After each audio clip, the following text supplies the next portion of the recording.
প্রিয় মৎস্য খামারি ভাই বন্ধুগণ, আসসালামু আলাইকুম। তো আশা করি সকলে ভালো এবং কি সুস্থ আছেন।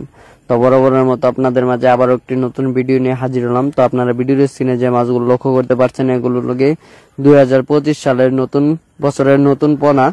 এটি হলো গিয়ে অরিজিনাল থাই জাতীয় পাঙ্গাস মাছের পোনা। তো আপনারা যারা অরিজিনাল থাই জাতীয় পাঙ্গাস মাছের পোনা চাষ করতে চান এবং কি চাষের প্রতি আগ্রহী আছেন, তারা আমাদের ভিডিওর স্ক্রিনে দেওয়া নাম্বারে আমাদের সাথে যোগাযোগ করে 2025 সালের নতুন যে পণ্যগুলো বের হয়েছে তা আমাদের কাছ থেকে সংগ্রহ করতে পারেন।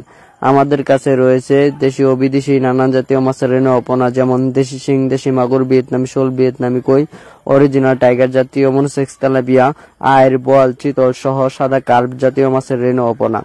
তো আজকে আলোচনা করব এই ভিডিও জুড়ে আপনারা কিভাবে এই মাছগুলোকে পুকুরে চাষ করবেন।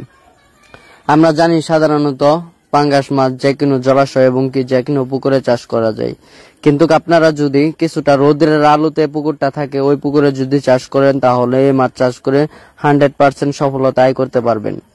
এবং কি আপনাদের পুকুরে কাদামাটি থাকতে হবে কিছুটা কম, কারণ কাদামাটি থেকে গ্যাস হয়ে থাকে, এর ফলে এই মাছগুলো মারা যায়। তো আপনারা পুকুরটা কিভাবে প্রস্তুত করবেন?